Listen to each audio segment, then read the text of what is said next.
मला लाभलेला आहे आणि तो वारसा टिकवून ठेवण्यासाठी, ते गतवैभव या मतदारसंघाला मिळवून देण्यासाठीचा माझा प्रयत्न आहे आणि मी अगदी त्या विषयासाठी कटिबद्ध आहे.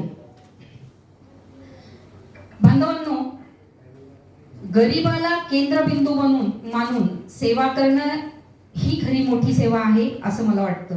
त्यासाठी आरोग्य असेल, म्हणजे आरोग्याचं क्षेत्र असेल किंवा शिक्षण क्षेत्र असेल, व्यापार उद्योग असेल, महिलांसाठी काही ठोस काम असेल, रोजगार निर्मिती असेल, शेती असेल, सिंचनाचे विषय असतील, अशा विषयांमध्ये विधायक काम होणं म्हणजे खरा विकास आहे. फक्त रस्त्यांचा विकास करणं, रस्ते तोडून नवीन बांधणं म्हणजे विकास नाही.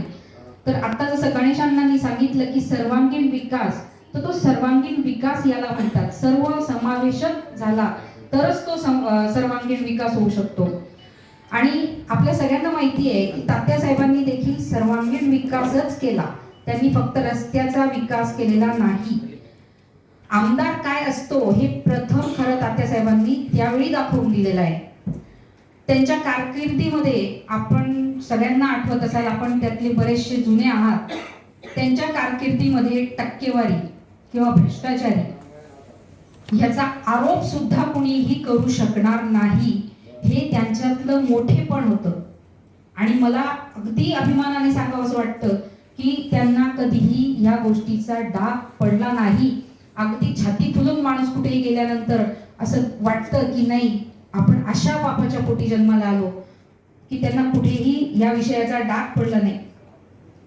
त्यांची शिकवण आणि त्यांचे जे काही आदर्श आहेत, त्यांचे जे काही संस्कार आहेत, त्यांच्या त्या संस्कारावर, त्यांच्या तत्वांवर वाटचाल करण्याचं, त्यांच्या पावलावर पाऊल ठेवून वाटचाल करण्याचा माझा जो काही प्रयत्न आहे तो मी अगदी गेल्या 2 वर्षापासून आपण बघत आहात, मी अगदी त्याच पद्धतीने माझी वाटचाल चालू आहे.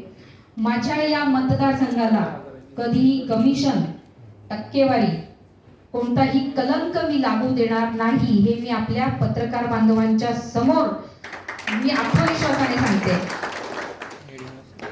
हा आपला मतदारसंघ जो आहे तो भयमुक्त असला पाहिजे. तुमच्या लक्षात आलं असेल मला काय म्हणायचंय, जे काही पाचोऱ्यात चाललेलं आहे, भयमुक्त मतदारसंघ असला पाहिजे, भ्रष्टाचार मुक्त मतदारसंघ असला पाहिजे, टक्केवारी मुक्त मतदारसंघ असला पाहिजे, तो विकासाभिमुख असला पाहिजे, तो लोकाभिमुख शासन, हीच माझी खरी संकल्पना आहे या मतदारसंघाच्या बाबतीतची. मला राजकारणात कुठलाही सवय नव्हती, तरी मी 2 वर्षापासून माझं सगळं तुम्हाला माहिती आहे, ABCD पासून सुरुवात झाली. त्याच्यामुळे माझ्या काही थोड्या मोठ्या चुका होत असतील, पण मी एक स्टेप पुढे चढते असं मला वाटतं. पण तरी पण माझे पत्रकार बांधव कुठे काही चुकत असेल, काही वाटत असेल, तर ते मला फोन करून सांगतात. त्याबद्दल मी तुम्हाला सगळ्यांना मनापासून धन्यवाद देते. बांधवांनो, मला शेती आणि शेतकऱ्याच्या समस्या काय आहेत ह्याची मला चांगली जाणीव आहे. आज शेतकऱ्याचं जे काही उत्पादन खर्च आहे तो भरमसाठ वाढलेला आहे. शेतीचं उत्पन्न अतिशय कमी झालेलं आहे.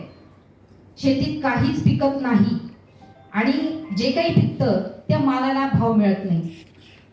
शेतकरी त्यामुळे शेतकऱ्याच्या आत्महत्या थांबायला तयार नाही. आणि अशा अनेक समस्या शेतकऱ्याच्या आहेत, पण या शासन हे आपण जर बघितलं तर हे अतिशय उदासीन असं शासन आहे आणि लोकप्रतिनिधींची तर अनास्था आहे. मग शेतकऱ्यांचे वाली कोण? आता मी 2 वर्षापासून पाहते, मतदारसंघात फिरते, तात्यासाहेब गेल्यानंतरही शेतकऱ्यांच्या मुखामध्ये आजही तात्यासाहेबांचं नाव जसंच्या तसं येतं. का? तर शेतकऱ्यांशी तात्यासाहेबांची जुळलेली नाळ अगदी घट्ट नाळ जुळलेली आहे, की आजही मी कुठे गेली तर प्रत्येक माणूस सांगतो की तात्यासाहेब आल्यानंतर कधीही ते राजकारणाचा विषय काढत नव्हते. पहिले ते विचारायचे, तू वावर काय पेरायचे. प्रत्येक गोष्टीचा पहिले प्रश्न हा शेतीपासूनच असायचं आणि ही नाळ अतिशय घट्ट होती. आणि म्हणूनच मी अनेक वेगवेगळे शेतकरी मेळावे पण घेते आहे. त्या मेळाव्यात देखील मी तेच काम करते आहे. कारण बांधवांनो, शेतकरी हा जगाचा पोशिंदा आहे आणि त्यांना समृद्ध केल्याशिवाय मीही शांत बसणार नाही आणि तात्यांच्या आत्म्याला देखील शांत लागणार नाही. माझा शेतकरी हा केंद्रबिंदू असणार आहे. विधायक कामं करणे हा माझा मेन हेतू असणार आहे. मी काय करणार आहे हे तुमच्यापर्यंत पोहोचलं पाहिजे, तेव्हा तुम्हाला तुमच्या लेखणीतून या सगळ्या गोष्टी कळू शकतात. बांधवांनो, शिवसेनेचे पक्षप्रमुख माननीय उद्धवसाहेब ठाकरे यांनी माझ्यावर विश्वास दाखवला आणि एक महिला म्हणून मला जी काही संधी दिली आहे ती म्हणजे मतदारसंघातील समस्त नारी शक्तीचा तो सन्मान आहे. मी आत्ताच 8 दिवसापूर्वी मुंबईला गेली, साहेबांना भेटली. त्यावेळी साहेबांनी मला स्पष्ट सांगितलं, महाराष्ट्रातलं एकमेव पहिलं तिकीट हे तुझं डिक्लेअर आहे, तू कामाला लागू जा. साहेबांना म्हटलं, साहेब तुम्ही मला तिकीट देणार की नाही देणार याच्या अगोदरच मी कामाला लागलेली आहे. कारण की मला उगाचच म्हणजे कितीही लोकांनी माझ्यावर शंका घेतली किंवा काही भाऊ बहीण एकत्र आहेत वगैरे वगैरे काही म्हटले, तरी आता मी कितीही तोंड वाजवून सांगितलं तरी मी विचार केला शेवटी योग्य वेळ आल्यानंतर सगळ्यांना कळणारच आहे. तर हाच वस्त माझा एकटीचाच नाही पण नारी शक्तीचा सन्मान आहे. आणि त्याचबरोबर या मतदारसंघाला पहिल्यांदाच महिला लोकप्रतिनिधी विधानसभेवर पाठवून एक नवा इतिहास घडवण्याची संधी आपल्या सगळ्यांना मिळालेली आहे. तर या संधीसाठी आपण सर्व पत्रकार बांधव, या मतदारसंघातील समस्त महिला, सर्व नागरिक, आपण सर्वांनी हा इतिहास रचण्यासाठी आपण माझ्यासोबत भक्कमपणे उभं राहावं ही मी आपल्या सगळ्यांना विनंती करते. संघाला गतवैभव मिळवून देण्यासाठी, मतदारसंघाचा सर्वांगीण विकास करण्यासाठी आपली बहीण म्हणून आपण मला सहकार्य कराल व माझ्या पाठीशी उभे राहाल.